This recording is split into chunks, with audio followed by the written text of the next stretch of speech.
అక్కడి నుంచి ఈరోజు మనము రోగులు రాసిన పత్రిక 8వ అధ్యాయము 28వ వచనము కొనసాగించుకుందాం. మరి ఒకసారి ఆ వాక్యం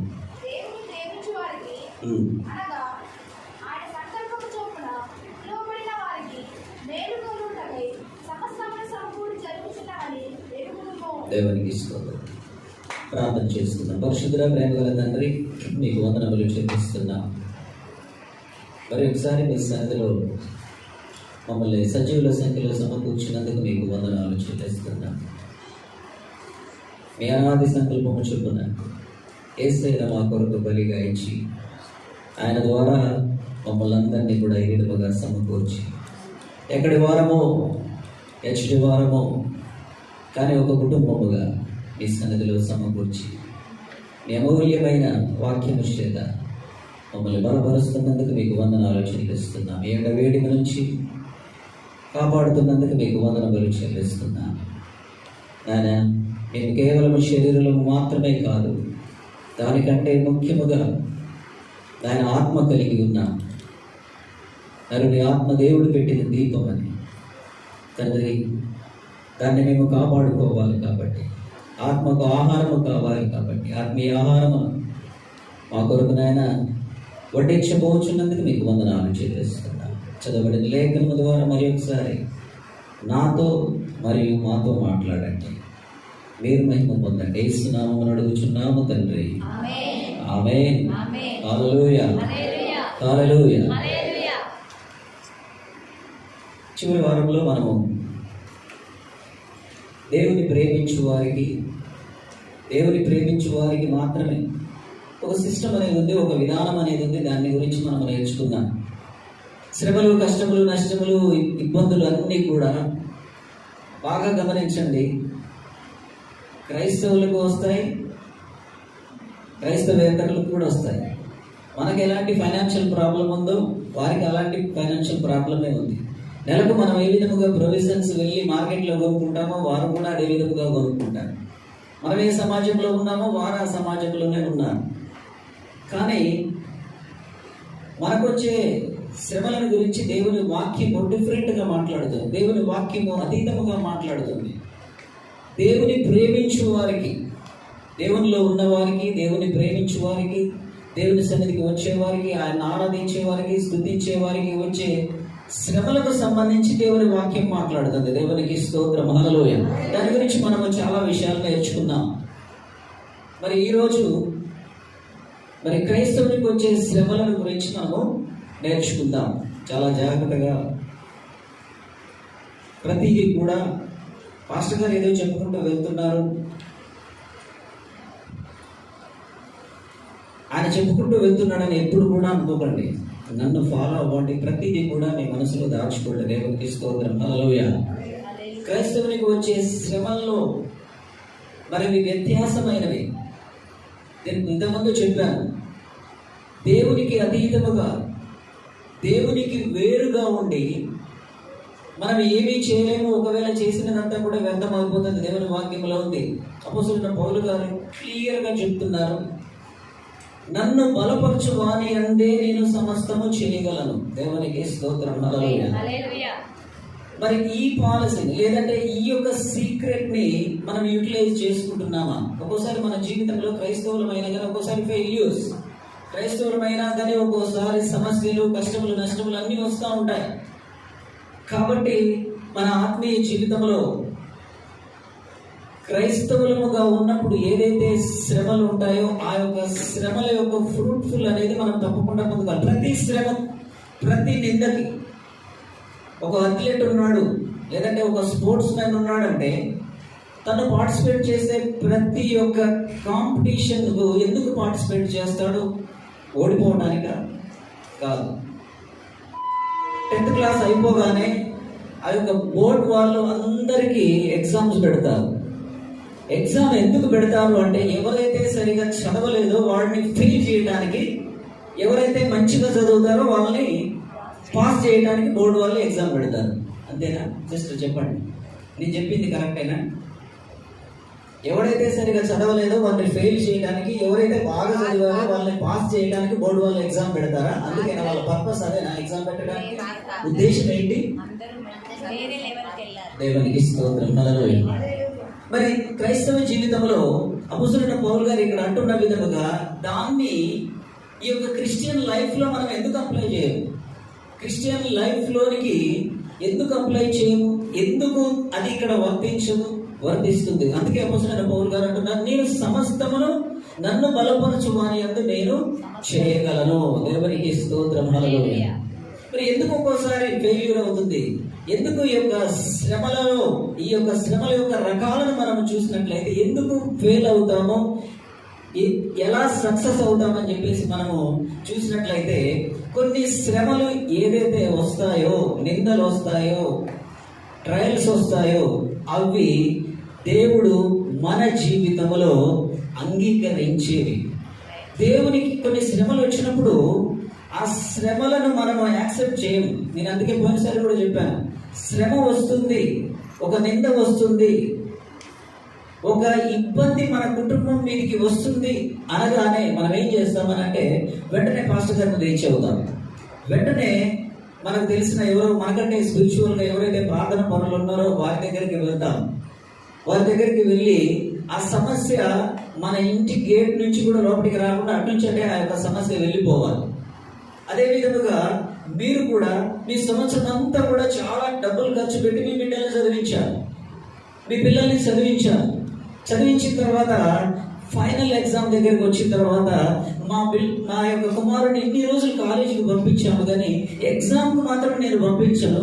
కానీ నా కొడుకు బాగా చదువుతాడు, నా కొడుకు మంచి జ్ఞానం ఉంది, వాడు ఈ యొక్క మంత్లీ టెస్ట్లు అన్నిట్లలో చూడండి, ఈ పేపర్లన్నీ చూడండి, మంచి ఫస్ట్ వచ్చాడు. సో ఈ ఫైనల్ ఎగ్జామ్ ఏదైతే ఉందో ఆ ఫైనల్ ఎగ్జామ్ కి పంపించకుండా వీటన్నిటిని బట్టి ఉత్తీర్ణుడయ్యాడని చెప్పేసి ఒక పాస్ అయిన సర్టిఫికెట్ మా బిడ్డకి ఇవ్వండి అని చెప్పేసి ఒక బోర్డు వాళ్ళకి ఎగ్జామ్ ఒక లెటర్ రాస్తే వీటన్నిటిని బట్టి సర్టిఫికెట్ ఇచ్చేస్తారా? లేదు. ఏం చేయాలి? ఫైనల్ గా ఎగ్జామ్ పెట్టాలి. ఎవరు పెడుతున్నారు? అది ఏ ఉద్దేశంతో పెడుతున్నారు? పాస్ అవ్వడానికి, దేవునికి స్తోత్రం, ముందుకు వెళ్ళడానికి, నీవు సమాజంలో నిలదొక్కుకోవడానికి, నీకు ఉద్యోగం రావడానికి, నీకు నాలెడ్జ్ రావడానికి, నీవు సమాజంలో నీ కుటుంబంలో ఒక సక్సెస్ బాటలో నీవు నిలబడాలని చెప్పేసి ఆ యొక్క ఎగ్జామ్, ఆ యొక్క బోర్డు పెడుతుంది. దేవునికి స్తోత్రం. హల్లెలూయా. అదే విధంగా నీ జీవితంలో, నా జీవితంలో వచ్చే శ్రమలను కొన్ని దేవుడు అనుమతిస్తాడు. నీకు అది శ్రమలాగా అనిపిస్తూ ఉంటుంది, కానీ దేవునికి అది నిన్ను ఉన్నతముగా చేయడానికి, దేవుణ్ణి నిన్ను నిలబెట్టుకోవడానికి, నిన్ను కనపరచడానికి. దేవునికి స్తోత్రం. హల్లెలూయా, హల్లెలూయా, హల్లెలూయా. యోగు జీవితంలో మనం చూసినట్లయితే కుమార్తెలు అందరూ కూడా చనిపోయారు. కుమార్తెలను దేవుడు ఇచ్చాడు, అన్ని తిరిగి 200 ఇచ్చాడా లేదా? దేవునికి స్తోత్రం. హల్లెలూయా. కుమార్తెలను మాత్రం డబల్ ఇచ్చాడా? డబల్ ఇవ్వలేదు. ఆస్తి మాత్రం, ఘనత మాత్రం 200 ఇచ్చాడు. దేవునికి స్తోత్రం. ఎందుకండి ఆ యొక్క శ్రమలో ఆయన దేవుణ్ణి ఒక మాట చేత కూడా దూషించకుండా అన్నింటినీ కూడా ఎదుర్కొన్నాడు. దేవునికి స్తోత్రం. హల్లెలూయా, హల్లెలూయా.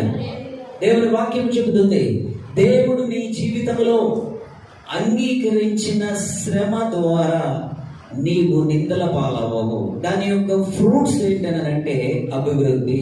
దేవునికి స్తోత్రం. ఇరవై గ్రంథంలో ఉంది, నీవు పొందిన అవమానములకు, దేవునికి స్తోత్రం, హల్లెలూయా, దేవుడు అంగీకరించిన శ్రమ, దేవుడు అంగీకరించిన అవమానము, వాటన్నిటికంటే దేవుడు నీ కొరకు దాచి ఉంచింది 200 ఘనత, 200 ఆశీర్వాదము. దేవునికి స్తోత్రం. హల్లెలూయా, హల్లెలూయా.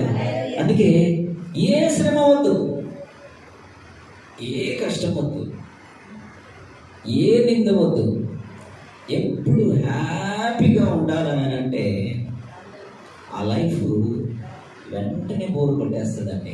దేవునికి స్తోత్రం, హల్లెలూయా. అందుకే కొంతమంది భక్తులు అంటున్నారు, రోజుకు ఒక శ్రమైన ఏమండి దానియేలు ప్రార్థన చేశాడు. దానియేలు ప్రార్థన చేశాడు. ఒక చట్టం ఉంది, ఎవ్వరు కూడా ఏ దేవుణ్ణి కానీ ఏ మనిషిని కూడా ప్రతిమలాడకూడదు, ఏ మనిషిని కూడా ఏది రిక్వెస్ట్ చేయకూడదు అనే ఒక చట్టం ఉంది. దర్యావేషి పెట్టాడు, కొంతమంది చేత అది పెట్టబడింది. కానీ దానియేలు ప్రార్థన ఆపేశాడా? తన కిటికీ తీసి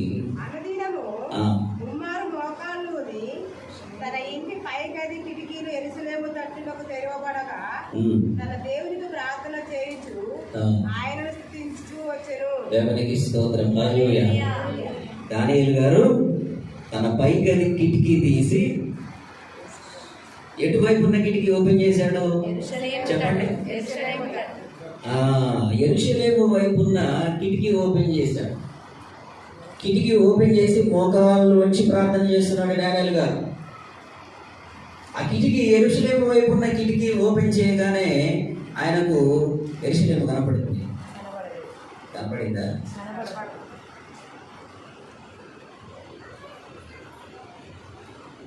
అండి, మరి ఎందుకు కిటికీ తీశాడు? ఎటువైపు ఉన్న కిటికీ తీశాడు?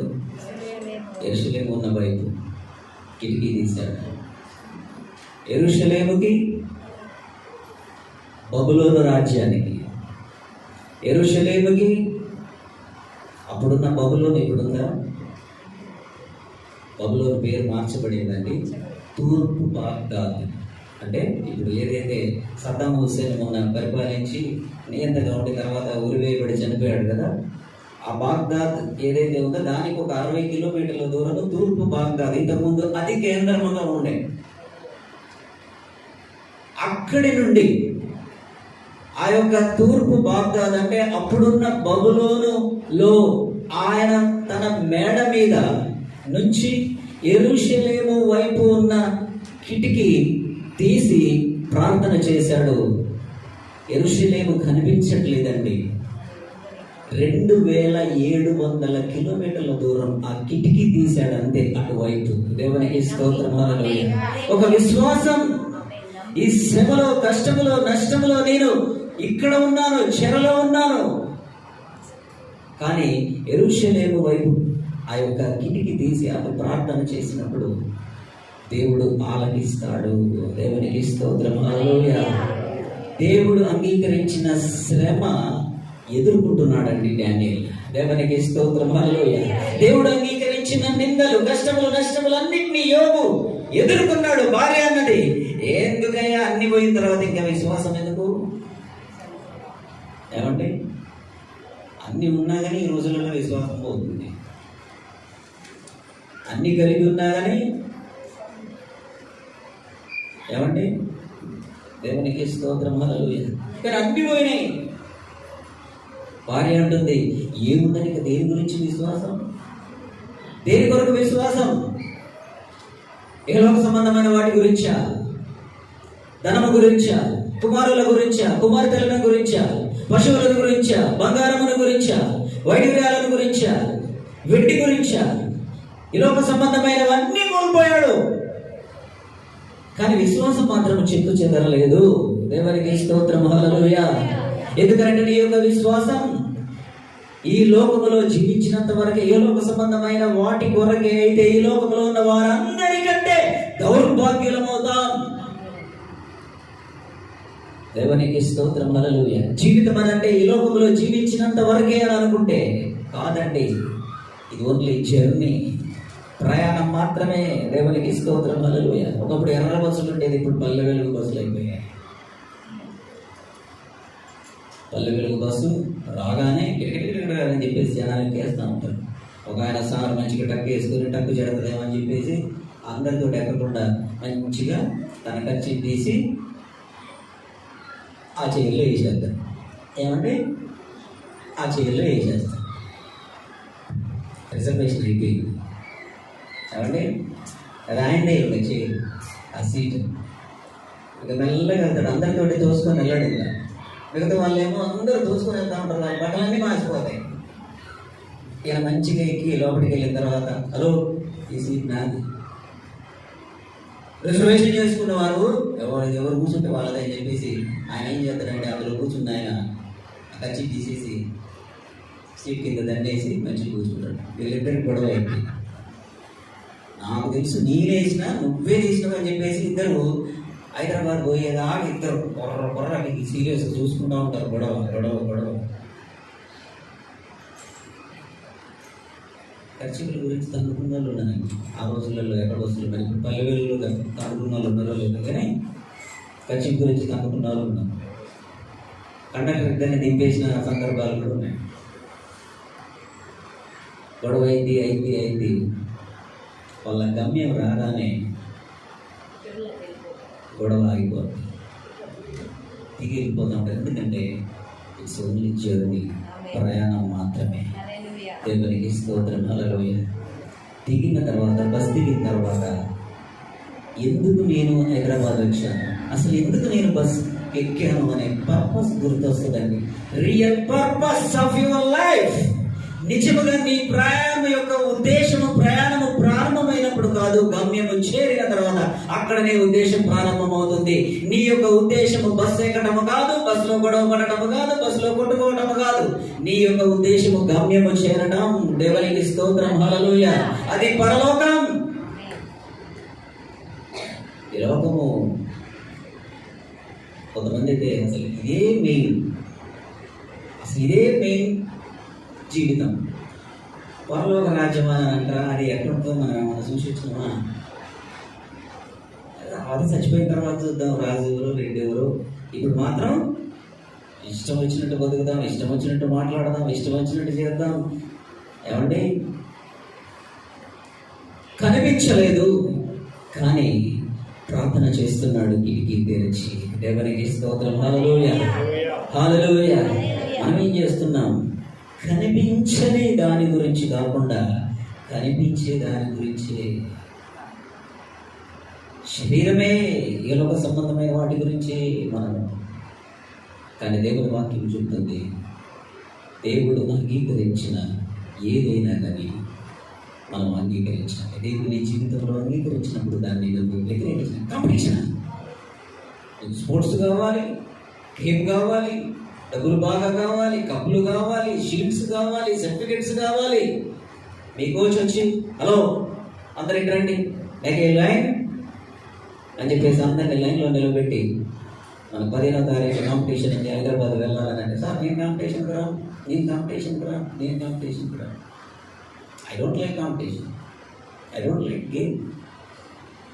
ఏమవుతాడు? విన్ అవుతాడా?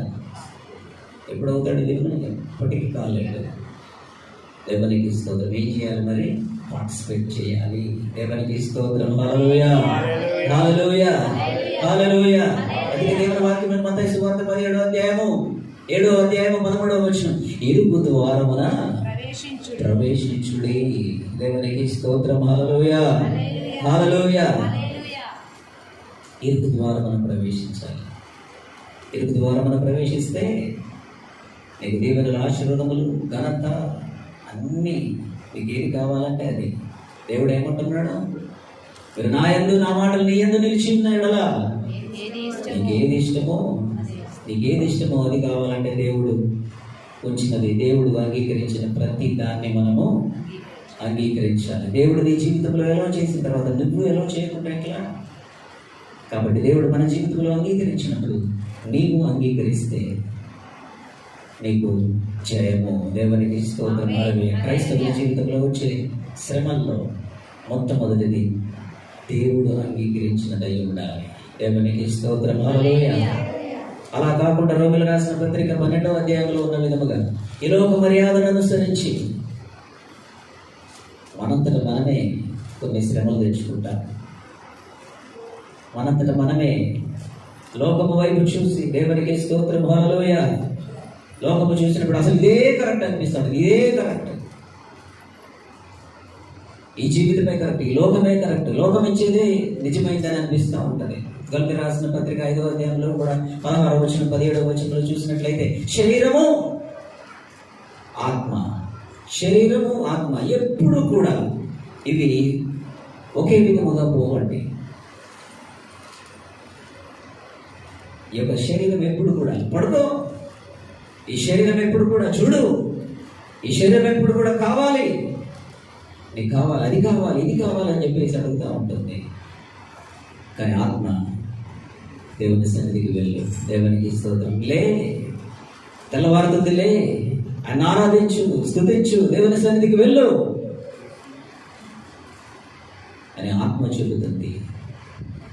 శరీర కార్యములు అనేకములండి. ఈ నేత్రం ఏం చేస్తుంది? సంసోను జీవితంలో మనం చూసినట్లయితే సంసోను తండ్రికి ఆయన పుట్టక ముందే దేవుడు వాగ్దానం ఇచ్చాడు, నాజీరు చేయబడిన వాడు, ఏది కూడా చాలా జాగ్రత్తగా పెరగాలి. దేవుడు ఆ యొక్క సంసోను న్యాయాధిపతిగా ఎన్నుకున్నాడు. ఇశ్రాయేలుల మధ్యలో ఉండి ఇశ్రాయేలులకు వచ్చే తగాదాలు కానీ ఇశ్రాయేలులకు వచ్చే సమస్యలన్నింటి కూడా తీర్చడానికి దేవుని ప్రతినిధిగా దేవుడు సంసోన్ని ఇశ్రాయేలుల మధ్యలో పెట్టాడు, దేవుని ప్రజల మధ్యలో పెట్టాడు. కానీ ఎటు వెళ్తున్నాడు? అంటే సంసోను జీవితంలో చూసినట్లయితే శ్రమలన్నీ కూడా దేవుడు అంగీకరించండి. దేవుడు ఒక ఉద్దేశముతోటి సంసోన్నే కాదండి, దేవుడు ఒక ఉద్దేశముతోటి మనందరినీ ఇక్కడ కూర్చోబెట్టాడు. దేవునికి స్తోత్రం. దేవుడి ఉద్దేశంలో ఎవరు తక్కువ కాదు, రెడ్గా తక్కువ కాదు, రాంప్రసాద్ గారు తక్కువ కాదు. ప్రతి ఒక్కరు ఒక యూనిక్ పర్పస్ తోటి దేవుడు గుర్తించాడు. దేవునికి స్తోత్రం. హల్లెలూయా. దాన్ని తెలుసుకోవాలంటే దేవుని సన్నిధికి రావాలి, దేవుని వాక్యం వినాలి. ఏది శోధన, ఏ శోధన, ఏ సమస్య, ఏ ఇబ్బంది, ఏ మానసిక ఇబ్బంది, ఏది దేవుని నుండి వచ్చింది, ఏది నా అంతటా నేను మరి కోరుకుంటున్నాను, నా సొంతగా నేను నా యొక్క దుర్బుద్ధితోటి లేదంటే మరి స్వలాభాపేక్షతోటి నేను ఏది అనుభవిస్తున్నానని చెప్పేసి మనము తెలుసుకోవాలి. దేవునికి స్తోత్రం. అయ్యా ఎంత బలం ఇచ్చాడండి సంసోనుకి. దేవునికి స్తోత్రం. హల్లెలూయా. పెద్ద గడి పూర్వకాలంలో రాజుల నీళ్ళలో ఏమండి, పూర్వకాలంలో పల్లెటూళ్ళలో కూడా ఇప్పుడు చూసినట్లయితే పెద్ద పెద్ద గడిలు ఉంటాయి, పెద్ద డోర్ ఉంటుంది. ఆ డోర్కి సంసోన్ని కట్టేస్తే ఏమండి డోర్ను పాటు తీసుకుని వెళ్ళిపోతున్నాడు. ఎంత శక్తి దేవుడు ఇచ్చి, అయ్యా ఇశ్రాయేలులకు న్యాయాధిపతిగా ఉండు అని అంటే ఇశ్రాయేలుల ప్రాంతం విడిచి, ఇశ్రాయేలుల దేశము విడిచి తిమ్నాత్ అనే ఆ ప్రాంతానికి వెళ్ళి అక్కడన్నా సువార్త చేస్తున్నాడా? అక్కడన్నా దేవుని వాక్యం చెబుతున్నాడా? అక్కడైనా దేవుని ప్రతినిధిగా ఉన్నాడా? దేవుని ప్రతినిధిగా ఉన్నాం. ఒక్కోసారి మన బంధువుల ఇంటికి, స్నేహితుల ఇంటికి మంచిగా ఫంక్షన్స్కి వెళ్ళి నేను దేవుని బిడ్డనని కూడా మర్చిపోతారు కొంతమంది. దేవుని ప్రతినిధిని ఇక్కడ ఈ యొక్క బంధువుల ఇంటికి వచ్చానా అంటే నేను దేవుని బిడ్డను, దేవుని యొక్క దూతను, నేను ఐఎమ్ అంబాసిడర్ ఆఫ్ క్రైస్ట్. అపొస్తలుడైన పౌలు గారు అంటున్నారు, నేను ఎక్కడికి వెళ్ళినా దేవుని బిడ్డను, దేవుని సేవకుడిని, నేను మొన్న పెట్టుకోవాల్సిన చర్చ్ మెంబర్ని. ఇక్కడ దేవుని ప్రెజెన్స్ ఉండాలి. నా బంధువులకు, స్నేహితులకు అన్ని విషయాలన్నీ మాట్లాడిన తర్వాత, పెళ్లి, చీరలు, నగలు, ఆ ఫంక్షన్ ఎలా జరిగింది అంతా మాట్లాడటం అయిపోయిన తర్వాత దేవుని మాటలు నీలో నుండి రావాలి. దేవునికి స్తోత్రం. హల్లెలూయా. వాళ్ళు తక్కువగా అనుకుంటారు, వాళ్ళు ఆ మతంలో దిగారని చెప్పేసి నా గురించి అనుకుంటారని చెప్పేసి లేదు. దేవునికి స్తోత్రం. హల్లెలూయా. షద్రక్, మేషక్, అబేద్నెగోలు వారి స్వదేశంలో లేరండి, వారి అన్నదమ్ములు లేరు, వారి యొక్క బంధువులు లేరు, స్నేహితులు లేరు, పరాయి దేశంలో బానిసగా ఉన్నారు. కానీ రాజుతో అంటున్నారు, రాజా. దేవునికి స్తోత్రం. హల్లెలూయా. వారి స్టేట్మెంట్ చూడండి. కానీ సంసోను ఏం చేస్తున్నాడు? కొని తెచ్చుకుంటున్నాడు. దేవుని చేత అంగీకరించబడిన శోధన అయితే, దేవుడి చేత అంగీకరించబడిన పరీక్ష అయితే, అది ఎంతైనా ముందుకు వెళ్ళండి. దానికి తగిన విధముగానే నువ్వు ఊహించని దీవెన ఆశీర్వాదము ఎన్నో రెట్లు నీ మీదికి వస్తుంది. దేవునికి స్తోత్రం, హల్లెలూయా. రెండంతల దీవెన ఆశీర్వాదం యోబుకు వచ్చింది. కానీ దేవునికి స్తోత్రం, దానియేలు ప్రారంభంలోనే మోకాళ్ళు వంచి యెరూషలేము వైపు కిటికీ తీసి ప్రార్థన చేశాడు కాబట్టి ఎండింగ్లో ఎంత గ్రేట్గా ఉన్నాడు చూడండి. దేవునికి స్తోత్రం, హల్లెలూయా. సింహాల బోనులో వేస్తే ఆ సింహాలు, అయ్యో దైవజనుడు, అయ్యో దానియేలు గారు, ఈ యొక్క జైల్లో చాలా బాధపడుతున్నాడు, తలదిండు లేదు. దానియేలు గారు ఇంతకు ముందు ఉన్నప్పుడు మహాశ్రేష్టమైన జ్ఞానము గలవాడు కాబట్టి ఆయన ఒక మంచి హోదా వచ్చింది, ఆయనకు ప్రత్యేకమైన క్వార్టర్ ఇవ్వబడింది, ప్రత్యేకమైన రూమ్ ఇవ్వబడింది, మంచి వసతులు ఉన్నాయి. ఇక్కడ తలదిండే లేదని చెప్పేసి ఒక సింహం వచ్చి నా మీద పండుకోండి అయ్యగారు అని చెప్పేసి ఒక సింహం వచ్చి మెత్తగా తన చూలుని ఆయనకి ఇస్తే ఆ దానియేలు గారు హ్యాపీగా పడుకున్నాడు. దేవునికి స్తోత్రం, హల్లెలూయా. నేను చెప్తున్నాను, దేవుడు అంగీకరించిన శ్రమ ఎంతైనా కానీ, దేవునికి స్తోత్రం, హల్లెలూయా, అది మరణమైనా కానీ దాన్ని ఎదుర్కొనడానికి సిద్ధముగా ఉండాలి. చచ్చిపోతాను కదా, ఒకవేళ దేవుని కొరకు నువ్వు చనిపోతున్నా మామూలుగానే ఈ లోకంలో చనిపోవాలి. ఆ చనిపోయిన రోజు నీకు ఘనత రాకపోవచ్చు, కానీ దేవుని కొరకు చనిపోతే ఇక్కడ ఘనత, అక్కడ ఘనత. దేవునికి స్తోత్రం, హల్లెలూయా, హల్లెలూయా. ఆ జైల్లో ఉండి ఏం చేస్తున్నాడు? దేవునికి స్తోత్రం, హల్లెలూయా. భయపడ్డా? ఎంత ధైర్యం అండి! దేవుడు తోడుగా ఉన్నాడు. తను చేసుకున్నది కాదది, ఎవరి కుట్ర అది? ఆ రాజ్యంలో ఉన్న మంత్రుల కుట్ర. దర్యావేషుకు లేని ఆలోచన కల్పించి ఒక అనవసరమైన, ఒక వ్యర్థమైన ఒక చట్టాన్ని తీసుకొని వచ్చి దానియేలుని లోపల పడేస్తే దేవుడు తోడుగా ఉన్నాడండి. దేవునికి స్తోత్రం, హల్లెలూయా. దేవునికి నీవు అధీనముగా వెళ్తే, దేవుని కృప నుండి నీవు తొలగిపోతే, మొట్టమొదట ప్రార్థన లేకపోవచ్చు, మొట్టమొదట దానిలాగా మోకాళ్ళు లేకపోవచ్చు, కానీ ప్రియ సోదరులారా, మొట్టమొదటి మోకాళ్ళతోటి మనము ప్రారంభం చేస్తే చివరికి ఘనత ఉంటుంది. ఒకవేళ మొట్టమొదట దేవుడు ఉన్నాడని, దేవుడు చూస్తున్నాడని భయం లేకుండా, దేవుడు ఏ పర్పస్ తోటైతే ఇక్కడికి నిన్ను పంపించాడో ఆ పర్పస్ మరిచి దానికి ఆపోజిట్ గా నీవు ప్రవర్తించి, ఆపోజిట్ గా చూసి, ఆపోజిట్ గా వెళ్ళి, తిరునాథుకు వెళ్ళి అక్కడ వెళ్ళి మరి ఏమన్నా ప్రధాన యాజకుడి దగ్గరిగా లేదంటే అధికారుల దగ్గరిగా వెళ్ళి, అయ్యా మా దేవుడు గొప్పవాడు, ఆయన రాజుల రాజు, ప్రభువుల ప్రభు, సైన్యములకు అధిపతి యెహోవా, మా దేవుడిని నమ్ముకుంటాను అనుకుంటా అక్కడ పోయి ఎక్కడ మంచి ఉన్నాయని చూస్తాను. ఏమండి? దేవునికి స్తోత్రం, హల్లెలూయా. మోకాళ్ళు వచ్చి ప్రార్థన చేసే సమయాన్ని తిరునాథుకు వెళ్ళి అమ్మాయిని చూస్తే అయిపోయింది. మళ్ళీ వచ్చి తల్లిదండ్రుల దగ్గరికి వచ్చి అమ్మాయి నాకు కావాలి. ఏమండి? దేవునికి స్తోత్రం, హల్లెలూయా.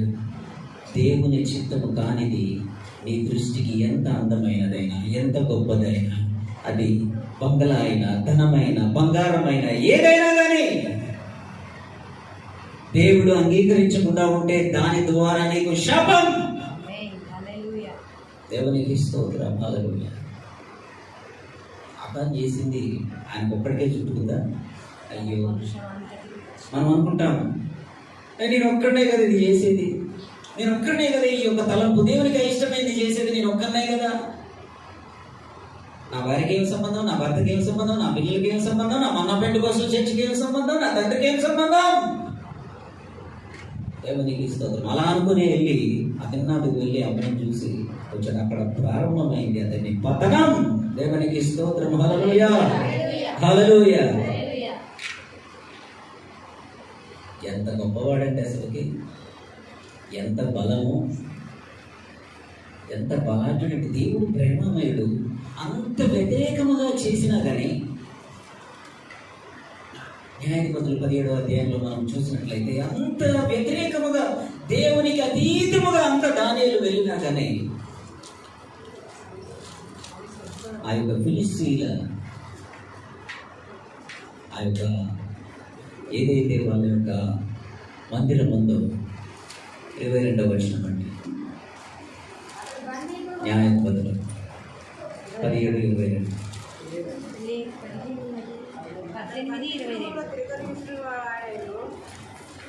అయితే అతడు క్షౌరం చేయబడిన తరువాత అతని తల వెంట్రుకలు తిరిగి మొలుచుటకు మొదలుపెట్టెను.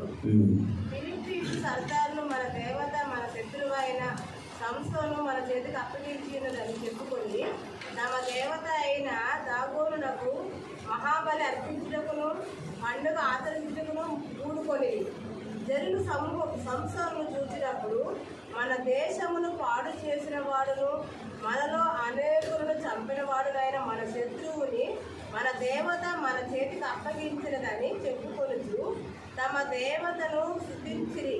వారి హృదయములు సంతోషముతో నిండి ఉండగా వారు మనము పరిహాసము చేయుటకును సంసోను పిలిపించుదుము రండని సంసోను బందీ గృహము నుండి పిలువనంపిరి. దేవునికి స్తోత్రం. హల్లెలూయా. సంసోను జీవితం మనం చూసినట్లయితే మొట్టమొదట దేవుడు మంచి స్థానం ఇచ్చాడు. ఆ రోజు ప్రార్థన చేయలేదు, ఆ రోజు దేవునికి మొరపెట్టలేదు. చివరికి ఆ యొక్క ఫిలిస్తీన్ల ఆ యొక్క దేవాలయంలో అప్పుడు అడుగుతున్నాడు యేసయ్య, దేవునికి స్తోత్రం. యెహోవా దయచేసి నన్ను జ్ఞాపకం చేసుకోను, ఒకసారి జ్ఞాపకం చేసుకోయా, దయచేసి ఈసారి మాత్రమే నన్ను బలపరచుము.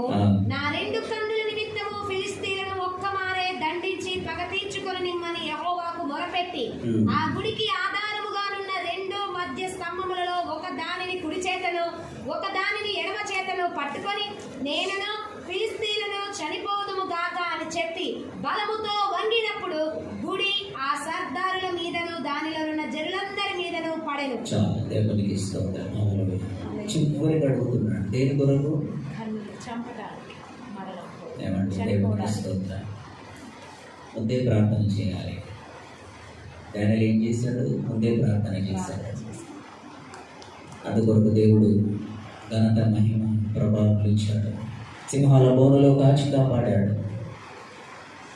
మనం కూడా మన జీవితంలో మంచి సమయం, మంచి బలము, మంచి ఆరోగ్యం, మంచి ధనము అన్ని దేవుడు ఇచ్చినప్పుడు దేవుడి కొరకు అవి వాడకుండా అంతా అయిపోయిన తర్వాత, బలమంతా తగ్గిపోయిన తర్వాత, ధనమంతా పోయిన తర్వాత, అయ్యా నాకు కొంచెం బలమి, నాకు కొంచెం ఆరోగ్యమి, నన్ను ఇప్పుడు బాగు చేస్తే నేను నీ సేవ చేస్తాను, నాకు ఇప్పుడు ధనం ఇస్తే నీ కొరకు ఇస్తాను.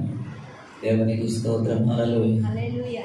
దేవుడు ఇచ్చినవన్నీ కూడా ఆయనవి కావు, నావైనా అనుకుంటాను. కాబట్టి ఒక్కోసారి దేవునికి ప్రియ సహోదరుల శ్రమ దేవుడు అంగీకరిస్తే భయపడాల్సిన అవసరం లేదు. దేవుడు నీకు తోడుగా ఉంటాడు. దేవునికి స్తోత్రం. హల్లెలూయా. హల్లెలూయా. 2వ తిమోతి రాసిన పత్రిక 3వ అధ్యాయం 2వ వచనం చదువుకుందాం. ఎలాగనగా మనుష్యులు స్వార్థప్రియులు, ధనాపేక్షలు, బింకములాడువారు, అహంకారులు, దూషకులు, తల్లిదండ్రులకు అవిధేయులు, కృతజ్ఞత లేనివారు, అపవిత్రులు, అనురాగరహితులు, అతిద్వేషులు, అపవాదకులు, అజితేంద్రియులు, క్రూరులు, సజ్జన ద్వేషులు, ద్రోహులు, మూర్ఖులు, గర్వాంధులు, దేవుని కంటే సుఖానుభవమును ఎక్కువగా ప్రేమించువారు, పైకి భక్తి గల వారి వలె ఉండి దాని శక్తిని ఆశ్రయించని వారునై ఉందురు. దేవునికి స్తోత్రం. దేవుడు నీకు మంచి ఇచ్చినప్పుడు, దేవుడు నీకు సమృద్ధి ఇచ్చినప్పుడు, దేవుడు నీకు సమస్తము ఇచ్చినప్పుడు దానిని నువ్వు చూడకుండా దేని వైపు చూశారు? సంసోను దేని వైపు చూశాడు? లోకము వైపు చూశాడు, స్త్రీ వైపు చూశాడు, ఆకారం మరి బంగారము వైపు చూశాడు, నగల వైపు చూశాడు. గెహజీ వెండి వైపు చూశాడు, వస్త్రముల వైపు చూశాడు. దేవునికి స్తోత్రం. అందుకే దేవుని వాక్యం చెబుతుంది, గలతీయులకు రాసిన పత్రిక 5వ అధ్యాయం, శరీరము ఆత్మ ఎప్పుడు కూడా వ్యతిరేకముగా, ఇదంతా ఒకటే. మనము దేవుడు ఇచ్చాడు కదా, ఇవన్నీ దేవుడు కదా మన ముందు ఉంచింది. సంసోను అనుకుని ఉండవచ్చు, అబ్బా చాలా బాగుంది, చాలా అందంగా ఉంది. లోకం కూడా చాలా అందంగానే ఉంటుంది. దేవునికి స్తోత్రం. హల్లెలూయా. ఓ మాస్టర్ గారును సంఘ పెద్ద గారు బయటికి సువార్తకి వెళ్ళారంట. బాగా వినండి, చిన్న మాట చెప్పి ముగించేస్తాను. మాస్టర్ గారు సంఘ పెద్ద గారు బజార్ నుంచి సువార్తకు వెళ్ళి, సువార్త అయిపోయిన తర్వాత సంఘ పెద్ద గారి ఇంటికి వెళ్ళారు. ఏమండి, సంఘ పెద్ద గారి ఇంటికి వెళ్ళిన తర్వాత ముందు గదిలో కూర్చుంటే వాళ్ళ బాబు లోపల ప్రార్థన చేస్తూ ఉంటాను. ఏమని ప్రార్థన చేస్తూ ఉంటాడు? దేవుడా స్తోత్రమయ్యా, స్తోత్రమయ్యా, స్తోత్రమయ్యా, oh my God give me glory, give me glory అంటే మాస్టర్ గారు అనుకుంటున్నారంట. భలే ప్రార్థన చేస్తున్నాడు సంఘ పెద్ద గారి కొడుకు. దేవుడా మహిమని మహిమని అని ప్రార్థన చేస్తున్నాడు. మీ పాప బాగానే ప్రార్థన చేస్తున్నాడు అని చెప్పేసి మనసులోనే ఉంచుకున్నాడు. పర్లేదు, బాగానే ప్రార్థన చేస్తున్నాడు. ప్రార్థన చేసి బయటకు వచ్చిన తర్వాత, ఏంట్రా నువ్వు ప్రార్థన చేసేదని చెప్పి సంఘ పెద్ద గారు లాగి ఒకటి సంఘ పెద్ద కొట్టాడంట. మాస్టర్ గారు ఆశ్చర్యపోయో, ఎందుకు కొడుతున్నారు అయ్య గారు? సంఘ పెద్ద గారు మీ బాబుని మంచిగా ప్రార్థన చేస్తున్నాడు. దేవా గ్లోరీ గ్లోరీ గ్లోరీ అని ప్రార్థన. అయ్యగారు మీకు తెలియదు ఏంటండి, మనకు ఒక సంపయ్య పెద్ద గారు ఉన్నారు కదా, సంఘ పెద్ద గారు కుమార్తె గ్లోరీ ఉంది కదా, గ్లోరీనండి అడిగేది. దేవునికి స్తోత్రం. ఆ గ్లోరీ కావాలి. చూశాడు, అందంగా ఉంది, బాగుంది. దేవునికి స్తోత్రం. హల్లెలూయా. అలాగా ప్రార్థన చేసేది. దేవునికి స్తోత్రం. హల్లెలూయా. నేను చెప్పాను కదా, ప్రతి ఒక్కరిని దేవుడు ఒక ఉద్దేశంతో పంపించాడు. దేవుని ఉద్దేశములను నెరవేర్చు. దేవుడు నీ ఉద్దేశాలు నెరవేరుస్తాడు. దేవునికి స్తోత్రం. దేవుని ఉద్దేశాలను పక్కన పెట్టేసి, ఏమంటే ఒక్కోసారి మన ఇంట్లో సమస్యలు, మన ఇంట్లో కష్టములు, శ్రమలు ఎందుకు మన జీవితంలో అంగీకరిస్తారు అని అంటే, నీ పర్పస్ని నువ్వు నెరవేర్చుకుంటూ దేవుడు నిన్ను ఎందుకు పంపించాడు, ఎందుకు బలం ఇచ్చాడు, ఎందుకు ఆరోగ్యం ఇచ్చాడు, ఎందుకు శక్తినిచ్చాడు, ఎందుకు మరణ పడక నుంచి లేపాడు అనేది మర్చిపోయి నీ ఉద్దేశాలు నెరవేర్చుకోవాలని. దేవునికి స్తోత్రం. హల్లెలూయా. హల్లెలూయా. ఉద్దేశంతో దేవుడు మనల్ని ఇక్కడ ఉంచాడు. ఎలాగని నేను మార్నింగ్ జ్ఞాపకం చేసుకుంటే, యాక్సిడెంట్ అయ్యేంత వరకు ఉన్న మళ్ళీ ఎల్లయ్య గారు వేరు, ఇప్పుడున్న ఎల్లయ్య గారు వేరు. దేవునికి డిఫరెంట్.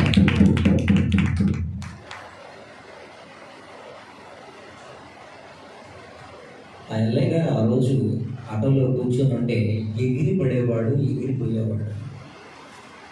ఎల్లయ్య గారు ఏమనుకోకండి, మర్చిపోయేవారు మీ ఫ్యామిలీ, ఫోటో మాత్రం ఆడ పెట్టుకునేవారు.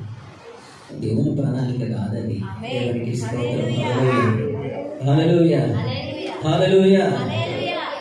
ఇంత గొప్ప రక్షణ దేవుడు ఇచ్చాడు. ఆ రోజు ఆయన చెప్తున్నాడు, ఎవరు అండి, ఏ బాబా ఒకసారి రా అని అన్నాడు. అని చెప్పేసి 2 అడుగులు వేశారు. వెనక ఆటో ఎగిరి అవతల పడింది. అసలు ఆటో లేనే లేదు. ఆటో వెనక మొత్తం సొట్టపోయింది. ఎవరు పిలిచారని చెప్పేసి చూస్తే లేదు. యేసయ్యని పిలిచింది. దేవునికి స్తోత్రం. హల్లెలూయా. హల్లెలూయా. ఇంతకుముందంతా మీ కొరకు జీవించారు. ఇంతకుముందంతా దేవుడు ఒక ఉద్దేశమైన జీవితంలో లేదనుకున్నారు. కానీ ప్రతి రోజు కూడా దేవుని కొరకు జీవించాలి. ఇక నుండి దేవునికి స్తోత్రం. హల్లెలూయా. దేవుడు మిమ్మల్ని రక్షించుకున్నాడు. దేవుని సన్నిధిలోకి నడిపించుకున్నాడు. ఏమి ఇస్తారు యేసయ్యకు? ఎల్లయ్య గారు మీ ఆటో ఇచ్చేయాలి. ఇస్తారా? మీ ఇల్లు ఇచ్చేయాలి, చర్చికి రాసి ఇచ్చేయాలి. ఇస్తారా? అడగట్లేదండి యేసయ్య. హల్లెలూయా. మీ హృదయంలో స్థానం అడుగుతున్నాడు. మీ హృదయంలోనికి రావాలనుకుంటున్నాడు. మిమ్మల్ని రక్షించుకున్నది యేసయ్య. నిశ్చయముగా 100% నేను చెబుతున్నాను, దేవుడు ఆ రోజు పిలిచింది ఆయనే. దేవునికి స్తోత్రం. నీ కుడి ఎడమలో ఉంటానన్నాడు. నీ రాకపోకలందు నిన్ను కాపాడువాడు నేనే. దేవునికి స్తోత్రం. హల్లెలూయా. చిటికెలో దేవుడు పిలిచాడు. ఆటో నాకు తెలిసి అసలు ఒకసారి ఆటో ఫోటో ఉందా యాక్సిడెంట్ అయినప్పుడు తీసారా దాన్ని? దేవునికి స్తోత్రం, హల్లెలూయా. చర్చ్ గ్రూప్లో షేర్ చేయండి. దేవుడు చేసిన కార్యము దేవునికి స్తోత్రం. ఇక నుంచి మీరు ఏం చేయాలి? మోకాళ్ళు వంచండి. ఇప్పుడే మోకాళ్ళు వంచిన సమయం ఉండగానే నిశ్చయముగా దేవుడు కాపాడే, దేవుడు ఇచ్చిన జీవితం అండి. ఎంత మంచిగా దర్జాగా కూర్చున్నారు ఒకసారి వెనక్కి. హల్లెలూయా. ఎవరిచ్చారు ఇప్పుడు ఆ దర్జా? ఎవరిచ్చారు ఆ బలం? ఎవరిచ్చారు ఆ ఆరోగ్యం?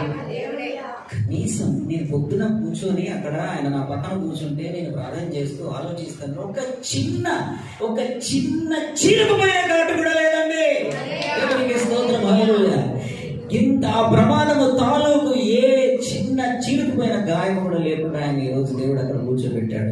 ఇక నుంచి ప్రార్థన చేయాలి. ఇక ఇప్పటికి కూడా మీరు మేలుకొనకపోతే, ఇప్పటికి కూడా మీ హృదయాన్ని దేవునికి ఇవ్వకపోతే తర్వాత ఏమి జరుగుతుందో దేవుడు కాచి కాపాడాడు. కాబట్టి ఇదే సమయం అండి, ఇంకా ఆలస్యం చేయకండి.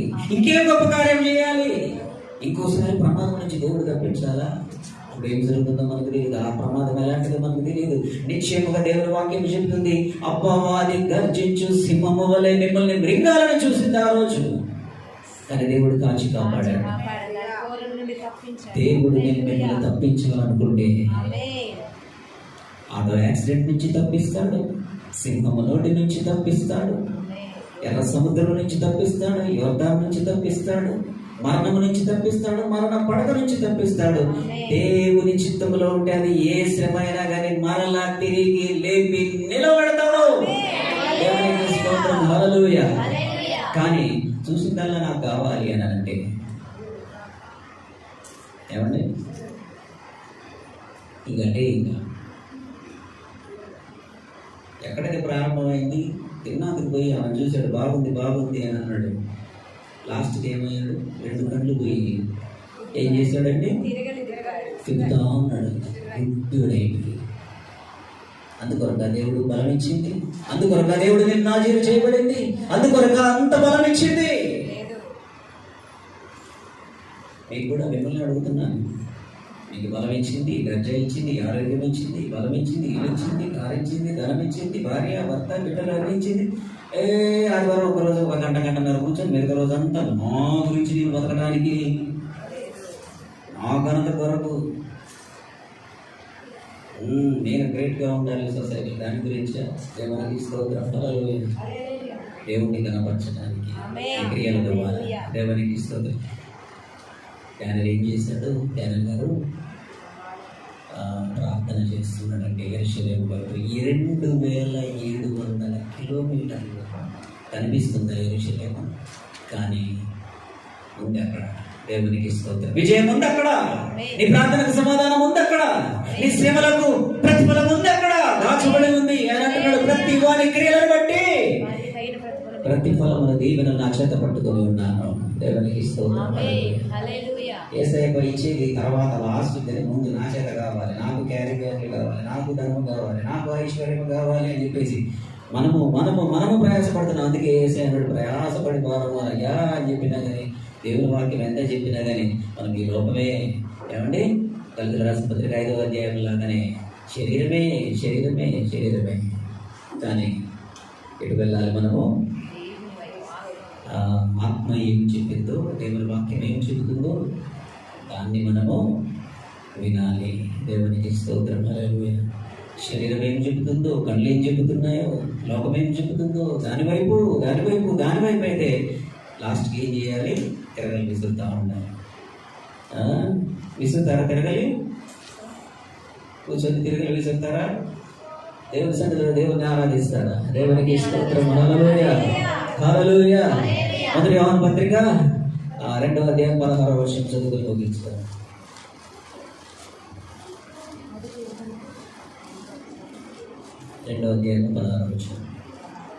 లోకములో ఉన్నదంతయు అనగా శరీరాశయు నేత్రాశయు జీవపు డమ్మమును తండ్రి వలన పుట్టినవి కావు, అవి లోక సంబంధమైనవే. లోకము ఇవన్నీ శరీరాశ.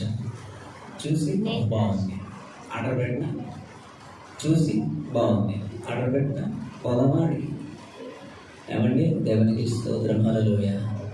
పెట్టండి, సమంజసమైతే పెట్టండి, సమంజసమైతే వెళ్ళండి, దేవుని చిత్తమైతే వెళ్ళండి. దేవుని చిత్తమైతే దేవుడే దాన్ని తీసుకొచ్చి మీకు ఇస్తారు.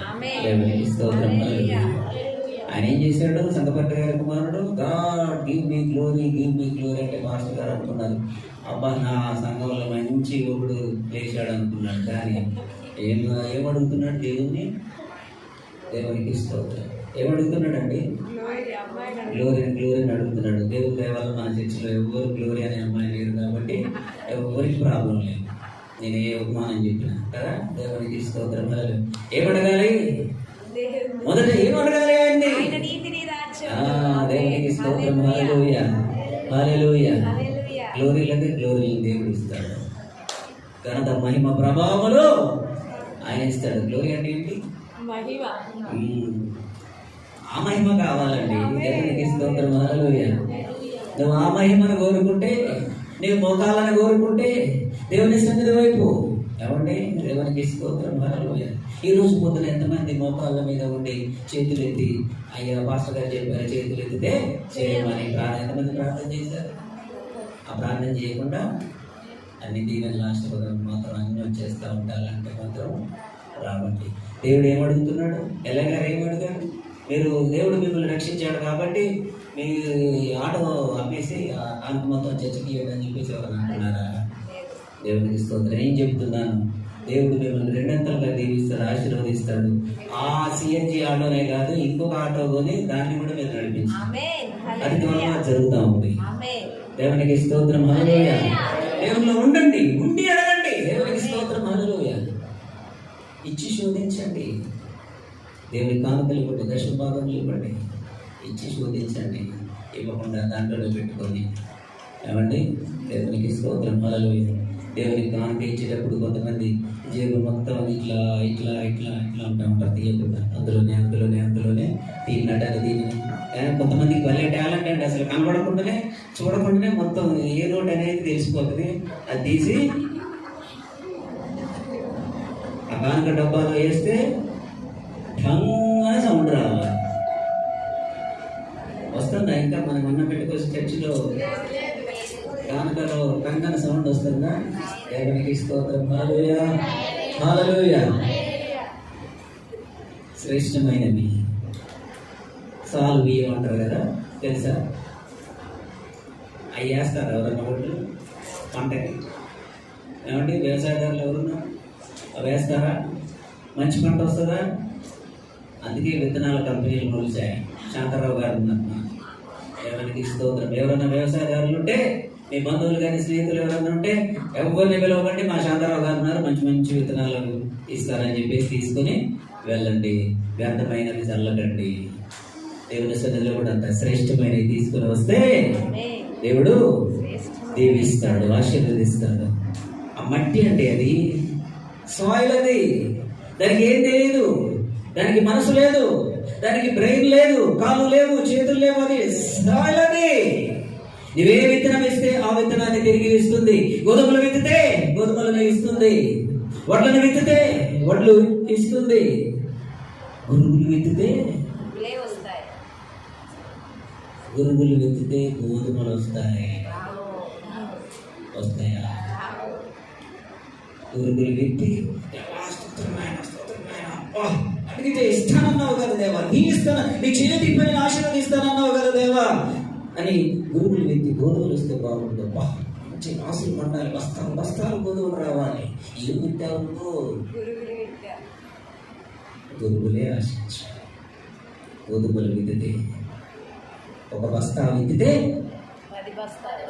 ఒక బస్తా అవుతుందా? 5 బస్తాలు వస్తాయా?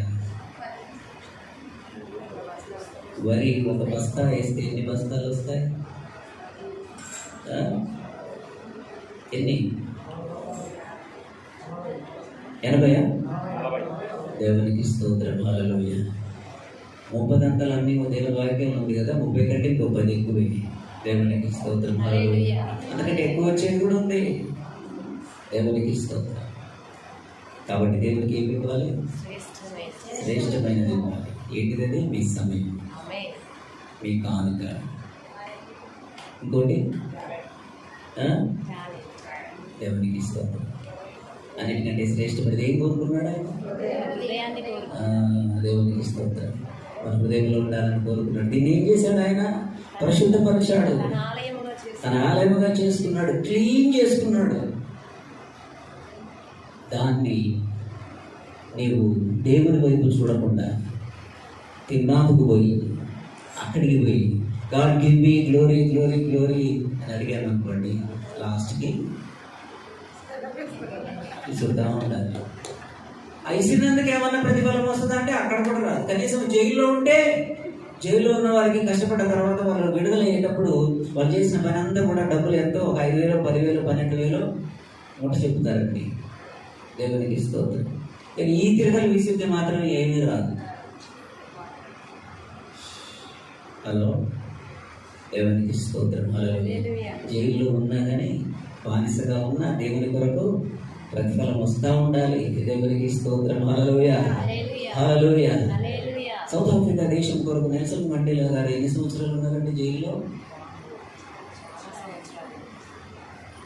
1962 నుంచి 1999 వరకు 27 సంవత్సరాలు జైల్లో ఉన్నాడు.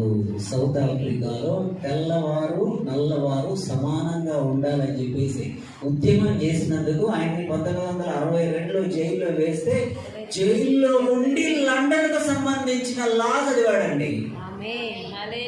కరస్పాండెన్స్ ద్వారా జైల్లో ఉండి లండన్ నుంచి కరస్పాండెన్స్ లా చదివాడు.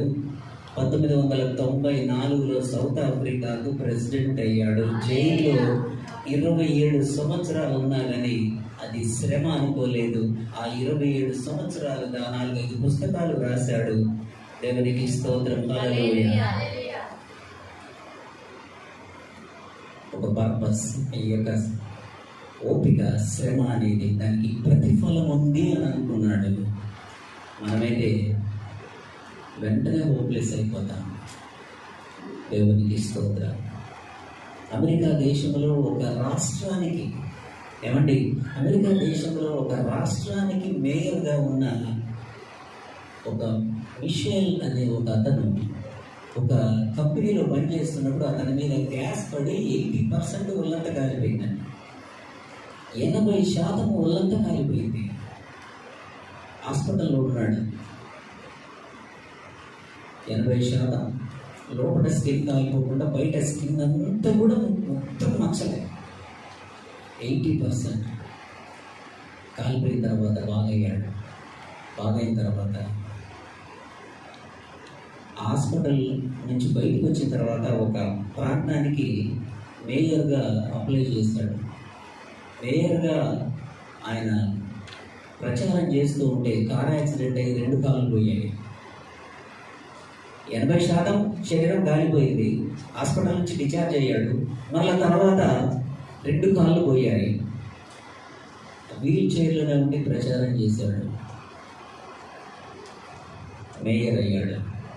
బిల్ క్లింటన్ ఆయన్ని వెళ్ళి ఒకసారి మాట్లాడి, అయ్యా 80% నీ శరీరం కాలిపోయింది కదా, నీకు ఇంత ఓపిక ఎక్కడి నుంచి వచ్చిందనంటే, అయ్యా మీరే అంటున్నారు కదా 80% కాలిపోయింది అని, అంటే ఇక్కడ 20% ఉంది కదా. దేవునికి స్తోత్రం. అయ్యా మీరు అంటున్నారు కదా మీ శరీరం కాలిపోయిందని, మీరే అంటున్నారు, మీరే ఒప్పుకుంటున్నారు నా శరీరం కాలిపోయిందని, కానీ నా డిజైర్ కాలిపోలేదు. డిజైర్ అనేది ఇంకా వండుతూనే ఉంది. దేవునికి స్తోత్రం. అదేవిధంగా నీ శరీరం 80% కాలిపోయింది, నేను చూస్తూనే నాకు అసహ్యం అనిపిస్తుంది, నేను నీతో కూడా నేను చెప్పేసి భార్య వదిలిపెట్టి వెళ్ళిపోయింది. కానీ ఒక కంపెనీ పెట్టాడు. ఆ కంపెనీ ద్వారా కొంతమందికి జీవనోపాధి ఇస్తుంది. ఈరోజు అందరికీ స్ఫూర్తిగా నిలిచాడంటే ఆ శ్రమ వెనుక ప్రతిఫలం ఉంది. నీవు క్రీస్తు కొరకు పడిన వేదన, ఈవెన్ మోకాళ్ళతో చేసిన ప్రార్థన కూడా సమాధానం ఉంది. దేవుడు ఇస్తాడు నిశ్చయముగా. దేవునికి స్తోత్రం. హల్లెలూయా. దానియేలు దేవుని సన్నిధి వైపు, యెరూషలేము వైపు ఎంత దూరం అండి? పక్కన బజారా 2700 కిలోమీటర్ల దూరం. అయినా కానీ ప్రార్థన చేశాడు, సింహాల నుంచి విడిపించబడ్డాడు. మనము నెమ్మదిగా ఉన్నప్పుడు, మంచిగా ఉన్నప్పుడు మోకాళ్ళ మీద ప్రార్థన చేయం. సుఖం కావాలి, సంతోషం కావాలి, శ్రమలే వద్దు, ఘనతే వద్దు అంటాడు దేవుడు. శ్రమలే కావాలి, ఘనత దేవుడు ఇస్తాడు. నీ దృష్టిలో శ్రమలు అనిపించవచ్చు, కానీ దేవుని దృష్టిలో కాంపిటీషన్, దేవుని దృష్టిలో ప్రాక్టీస్. దేవునికి స్తోత్రం. హల్లెలూయా, హల్లెలూయా. సో ఓవరాల్గా నేను మీకు చెప్పేది ఏంటంటే, దేవుడు అంగీకరించే శ్రమలను మీరు అంగీకరించండి. దేవుడు మీ జీవితంలో నుంచి తీసివేసింది నెవర్ యాక్సెప్ట్. ఎప్పుడు కూడా దేవుడు నీ జీవితంలో నుంచి తీసివేసింది నీ జీవితంలో అంగీకరించదు. దాని ప్రతిఫలం మాత్రం తిప్పండి ఒకసారి. ఏంటిది బాధ?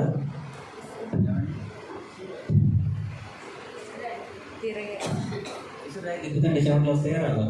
ఈ చెయ్యి లాగుద్దా లేదు, మళ్ళీ ఈ చెయ్యి తీసుకోవాలి, ఈ చెయ్యి తీసుకోవాలి. పర్పసే లేదు ఎప్పుడు, జీవితాంతం కూడా ఇక తిరుగురాయి. దేవునికి స్తోత్రం. హల్లెలూయా. కానీ దేవుడు మనల్ని ఎందుకు ఎన్నుకున్నాడు? దేవునికి స్తోత్రం. ఒక గ్రేట్ ఉద్దేశంతో దేవుడు మనల్ని ఎన్నుకున్నాడు. కాబట్టి దాని వైపు చూద్దాం. దేవుడు ఈ మాటలను దీవించును. దయచేసి అందరం లేచి నిలబడదాం. దేవునికి స్తోత్రం. ఎవరు కూడా అనుకోకుండా దేవుడు మనల్ని సృజించినప్పుడు, తల్లి గర్భంలో ఉన్నప్పుడు, రవ్వంత రూపింపబడిన తర్వాత దేవుడు అనాలోచితముగా, అసంకల్పితముగా ఎవరిని కూడా సృష్టించలేదండి. ప్రతి ఒక్కరిని మన తల్లి గర్భంలో ఉన్నప్పుడు చూచినవాడు ఆయన, పేరు పెట్టినవాడు ఆయన, మన యొక్క భవిష్యత్తును చూచినవాడు ఆయన, మన యొక్క హృదయమును చూచినవాడు ఆయన, మన యొక్క తలంపులను చూచినవాడు ఆయన. కాబట్టి ఏమీ లేనప్పుడే, ఏ ఒత్తిడి లేనప్పుడే, ఏ శోధన లేనప్పుడే, ఏ కష్టము లేనప్పుడే, ఏ నష్టము లేనప్పుడే దేవుని సన్నిధిలో దానియేలులాగా దేవుని సన్నిధి వైపు ప్రార్థన చేసినప్పుడు, దేవుని సన్నిధి వైపు నీ చేతులు ఎత్తినప్పుడు, నీవు చేతులు ఎత్తి ఆయన ఆరాధించినప్పుడు జయం నీ కొరకు సిద్ధముగా ఉంచుతాడు దేవుడు. దేవుడు నెమ్మది ఇచ్చాడని, దేవుడు సంతోషం ఇచ్చాడని, దేవుడు అన్ని వసతులు ఇచ్చాడని చెప్పేసి ప్రార్థన లేకుండా, మోకాళ్ళు లేకుండా, దేవుడిని స్తుతించకుండా, ఆరాధించకుండా ఉంటే చివరికి సంసోన్ లాగా తిరగలు విసిరాల్సిందే. కాబట్టి దేవుని వైపు చూద్దాం.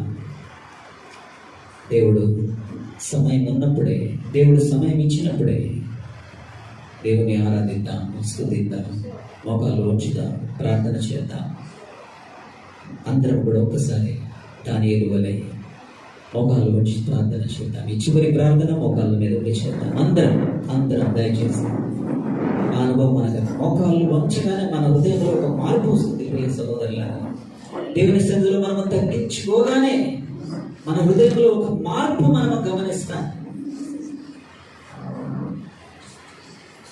ఆ రోజు మనము దేవుని సన్నిధి ప్రార్థన అయిపోయిన తర్వాత ఒకరినొకరు కాళ్ళు కడిగినప్పుడు, యేసయ్య మనకు చూపించిన విధముగా ఆ యొక్క కాళ్ళు కడుగుతున్నప్పుడు మన హృదయంలో ఒక మార్పు, ఒక కదలిక మనం అనుభవిస్తాం. నేను ఇలానే ఉంటాను, దేవుని కార్యం నా జీవితంలో జరగాలి, నేను మోకాళ్ళు ఉంచను, నేను సంసోన్ లాగా నేను ఎంజాయ్గా తిరుగుతాను, నేను లగ్జరీగా తిరుగుతాను, నా ఇష్టం వచ్చినట్లు తిరుగుతాను, నా మనసు చెప్పిన ప్రాంతానికి నేను వెళ్తాను అంటే దేవుని దీవెనలు రాకపోగా శ్రమల్లో కూరుకుపోతావు. కాబట్టి సమయం ఉన్నప్పుడే దేవుని సన్నిధిలో మోకాళ్ళు వంచి ప్రార్థన చేద్దాం. హల్లెలూయా, స్తోత్రం, స్తోత్రం, స్తోత్రం. హల్లెలూయా. చేతులెత్తుదాం. ఇప్పుడు మోకాళ్ళు వంచి చేతులెత్తుదాం. హల్లెలూయా. ఎవ్వరు కూడా తిరగలు విసిరాల్సిన అవసరం లేదు. ఎవరు కూడా సంసోన్ లాగా బందీ అవ్వాల్సిన అవసరం లేదు. అపవాది చేతుల్లో దేవుడు విడుదల చేశాడు. క్రీస్తు యేసునందున వారికి ఏ శిక్ష విధియం లేదు. మనకు విడుదల చేయబడిన వారు, అపవాదిని జయించిన వారు మనం. మనల్ని ఎవ్వడు కూడా బంధించడానికి లేదు. ఎందుకనంటే ముందే ప్రారంభంలోనే దేవుని సన్నిధిలో మోకాళ్ళు ఉంచినట్లయితే చివరికి మనకు ఘనత. ప్రార్థన చేసుకుందాం. పరిశుద్ధుడా, ప్రేమగల తండ్రి, మీకు వందనాలు చెల్లిస్తున్నా. నాయన, మీరు అంగీకరించిన ఇబ్బంది, మీరు అంగీకరించిన శ్రమ, మీరు అంగీకరించిన నాయన శ్రమ మాత్రమే మా జీవితంలో మేము ఎదుర్కొనడానికి సిద్ధంగా ఉన్నాం. అపవాది కానీ, నాయన నీ మార్గము నుండి తొలగి సంసోనులాగా శ్రమల పాలయ్యే అనుభవం అన్న పెద్దకొచ్చి చర్చిలో కానీ తండ్రి ఈ వాక్యం వింటున్న వారికి ఎవరి జీవితంలో ఉండకుండానుగా కదా మీకు వందనాలు చెల్లిస్తున్నాను. మీరు ఇచ్చే ఘనత కావాలి, మీరు ఇచ్చే నాయన దీవెన ఆశీర్వాదం మాకు కావాలి. మీకు వందనాలు చెల్లిస్తున్నాను నాయన. శరీరము ఆత్మ ఎప్పుడు కూడా ఒకదానికొకటి వ్యతిరేకముగా పోరాడుతుంది కాబట్టి దాన్ని గమనించి శరీర కార్యాలను లయము చేయుటకు నాయన మీరు శరీర రీతిగా ఈ లోకంలోనికి వచ్చి ఆ శరీరం నాయన పాపానికి శిక్ష విధించారు కాబట్టి ఇక మాకు ఏ శిక్ష విధియలేదు అని నాయన మీ వాక్యం ద్వారా హెచ్చరించబడిన వారు ముందుకు వెళ్ళినట్లు సహాయం చేయండి. విన్న వాక్యం మా హృదయంలో భద్రపరుచుకున్నట్టు సహాయం చేయండి. తిరిగి విలుచుండగా దీనిగా ఆశీర్వదించి భరించండి. ఎండవేడిక నుంచి కాచి కాపాడండి. 8వ తారీఖు జరగబోచున్నాం నాయన సండే స్కూల్ ప్రోగ్రాం బట్టి మీకు వందనములు చేపిస్తాను. బిడ్డలందరినీ చిన్నారులందరినీ తోడుకొనండి నాయన. ఇచ్చిన కానుకలను బట్టి మీకు వందనములు చేపిస్తాను. మీ పని కొరకు వాడుకుంటే దాన్ని గుప్పిలిని విప్పినారు. మీ పని కొరకు నాయన ప్రత్యేకమైన కానుకలు దశ భాగములను తండ్రి కృతజ్ఞతార్పణను స్వేచ్ఛార్పణను మీ సన్నిధికి తీసుకొచ్చినట్లు సహాయం చేయండి. దేవుని ఆశీర్వాదం వారిపై కుమ్మరించండి. ఘనతమైన ప్రభావం మిగులుతుంది. అదేవిధంగా తండ్రి నోరస్ గారిని బట్టి కూడా మీకు వందనములు చెల్లిస్తున్నాను. అయ్యా ఆయన ఖమ్మంలో వ్యాపారం లేనందున తండ్రి ఆయన కరీంనగర్ ప్రాంతం వెళ్ళి నేను అక్కడి నుంచి ఆయన మరి ఎక్స్పోర్ట్ చేస్తున్నారు. ఆయన అక్కడ ఏ విధమైన నష్టము జరగకుండా నాయన ఫలభరితమైన లాభమును దయచేయని అంత దూరం నుంచి దాదాపు 7 లక్షలు ఖర్చు పెట్టుకుని తండ్రి వ్యాపారం ప్రారంభించారు. మీ సన్నిధిలో ఈ నాయన ఈ ప్రార్థన అవసరతాన్ని పెడుతున్నాం. మీకు వందనాలు. నష్టము కలగకుండా నాయన ఆ యొక్క నష్టమును తీసివేయండి. మీకు వందనాలు చెల్లిస్తున్నాను. బ్రదర్కి నేను మంచి ఆరోగ్యం దయచేయండి. ఇంకా నాయన ప్రార్థన కోరిన అవసరతలు కోరిన ప్రతి ఒక్కరిని బట్టి మీకు వందనాలు చెల్లిస్తున్నాను. రామప్రసాద్ గారిని జ్ఞాపకం చేసుకుంటాం. వ్యాపారం అభివృద్ధి చేయండి. ఆయన ఇంతకు ముందుకు నాయన చేసిన ప్రార్థన అవసరతలన్నీ మరి ఒకసారి అడుగుచున్నాం. సమాధానం దయచేయండి. మీ ఎందుకు అడుగుచున్నాం. ప్రతిఫలము దయచేయండి. ప్రాణాన్ని గురించి మరి ఒకసారి ప్రార్థన చేస్తాం. గొప్ప కార్యం తన జీవితంలో జరిగించారు. సాక్షిగా నిలబెట్టుకోండి. ప్రభావం మీరు పొందండి. ఈ రోజు నేను ఇక్కడికి వచ్చి ఈ వాక్యం విన్న ప్రతి ఒక్కరిలో ఈ వాక్యం నేను ఫలభరితంగా ఉన్నట్లు సహాయం చేయండి. వినటం మాత్రమే కాదు, దాని ప్రకారం అభ్యాసపూర్వకముగా జీవించిందండి. దానియేలు వలె జీవించినట్లు సహాయం చేయండి. సంసోను వలె కాకుండా తండ్రి అతను ఎన్ని తప్పులైతే చేశాడో అవన్నీ జ్ఞాపకం చేసుకుని వాటికి దూరముగా ఉన్నట్లు సహాయం చేయండి. దేవులతో నింపండి. మహిమ ప్రభావం మీరు పొందండి. అదేవిధంగా తండ్రి ఆయన యొక్క సందేశంలో ఆయన ఎవరైతే ఆయన యూట్యూబ్ ద్వారా వింటున్నారో మా ప్రియులందరినీ బట్టి కూడా మీకు వందనములు చెల్లిస్తున్నాను. ఆయన నేరుగా ఆయన వారితో ఈ వాక్యం ద్వారా మీరు మాట్లాడండి. మంచి ప్రతిఫలం వారి జీవితంలో దయచేయండి. ఆయన వీరిలో తండ్రి ఆయన వారు ఎల్లప్పుడూ ముందున్నట్లు సహాయం చేయండి. ఘనతమైన ప్రభావం వేరుతోంది. యేసునామమున అడుగుచున్నాము తండ్రి. ఆమేన్. తండ్రి అయిన దేవుని ప్రేమ, కుమారుని దయ, పరిశుద్ధాత్మ సహవాసం నడిపింపు కాపుదల ఇప్పుడు ఎల్లప్పుడు సదాకాలం మనందరికీ యూట్యూబ్ ద్వారా మీ ఆయన వాక్యం వింటున్న ప్రతి ఒక్కరికి ఇప్పుడు ఎల్లప్పుడు సదాకాలం తోడైంది నడిపించును గాక. ఆమేన్.